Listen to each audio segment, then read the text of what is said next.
Today I want to talk a little bit about the Crown Act, which basically is a law that prohibits discrimination primarily against African American people that decide to wear their hair in natural hairstyles.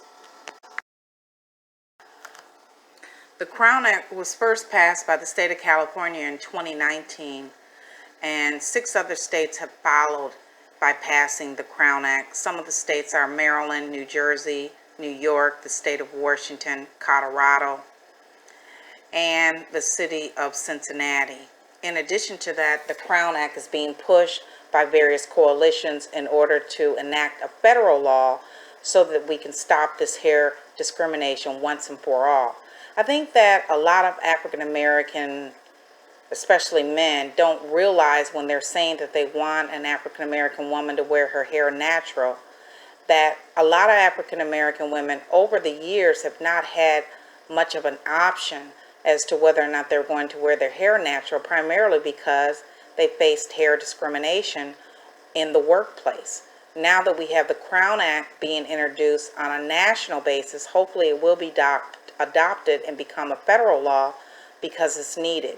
You have a lot of entertainers that sometimes make fun of African American women that choose to be natural. Lupita comes to mind when you had Gilbert Arenas making comments that were colorist in nature about the way that Lupita looked. You most recently had 50 Cent imply or state directly that he wants a more exotic woman.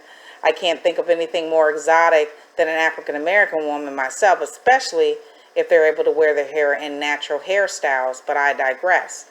So we have an ongoing pattern of what is beauty, and beauty is obviously an example of what looks more European-like, but that obviously came back once African Americans were enslaved here in the United States. So we have to fast forward to today, and we still hold a lot of what we believe to be beauty as being more fair skin, as having straighter hair, but yet and still we also have what you have is cultural appropriation.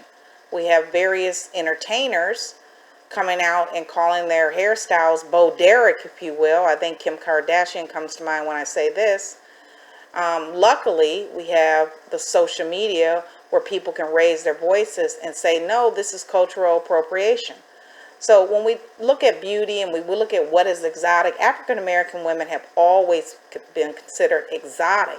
The issue is that their hair, their natural hair, has also always been discriminated against. And now we have laws being passed in various states and other states taking a look at the Crown Act, such as the state of Alabama, Georgia, and Florida, to see whether or not that's something that they can incorporate within their state. And of course they should, but it really should be done on a federal level. Why? Because for centuries, African American people in the United States have been discriminated based on their hairstyle of choice.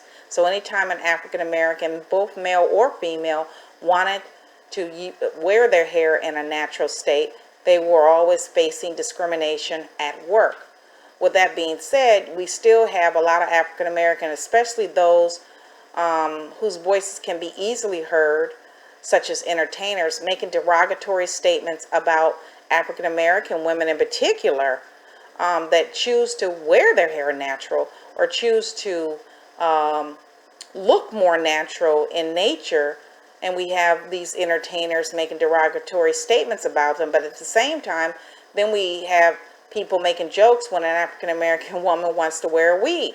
You can't have it both ways. But legally speaking, African American women have never really had a choice in the matter. And to have to pass a law, one of the laws that got passed initially for the Crown Act was in the state of California, as I said earlier, that was just passed in 2019.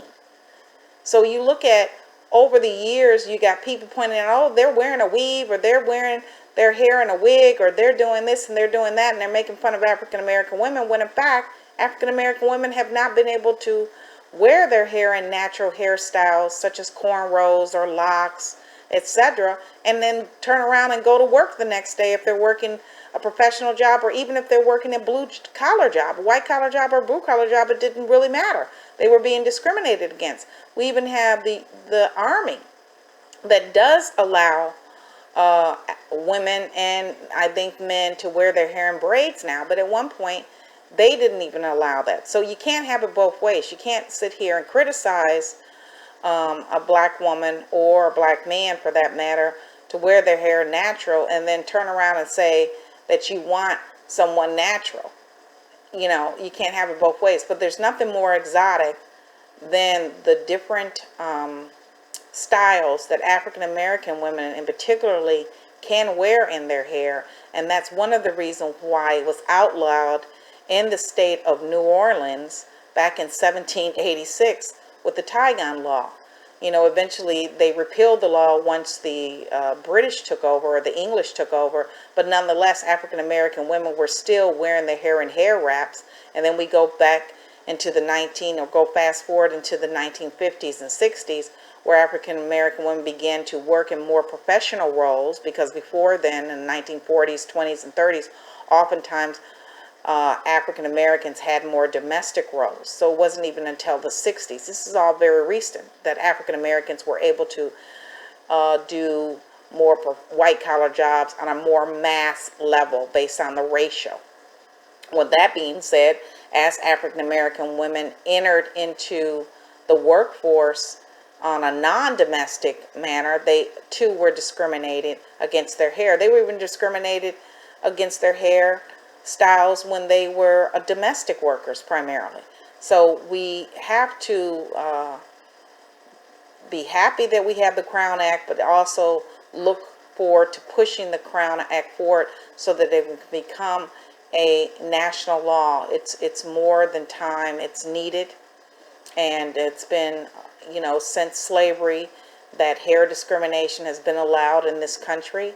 And in terms of certain people thinking that someone just chooses to wear a weave, no, weaves are the option. Wigs are the option, especially if you work a certain kind of job where you can't go into that job with your hair in cornrows. So being that states are just now passing laws like the Crown Act in 2020 and in 2019 should tell a lot of people something about our hair and about the way we choose to wear our hair, because most of the hairstyles that we've created through cornrows and through locks have a spiritual meaning as well as a tribal meaning coming from various tribes in Africa. It has a cultural meaning. It's a reason for that.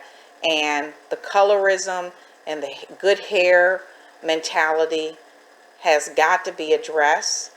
But it can't really take hold until we have laws such as the Crown Act nationwide, so that when someone chooses to discriminate against a teacher, a lawyer, a hairdresser, even anyone that decides to wear their hair in a natural style, then they can sue for that type of discrimination. And believe it or not, we haven't had those kind of laws in place. So the Crown Act being signed off and passed in the state of California in 2019 is progress. And now the 6 other states, Maryland and New Jersey and New York, Washington State, Colorado, the city of Cincinnati, etc., have already passed their Crown Act as well. And other states looking at this act is a step forward.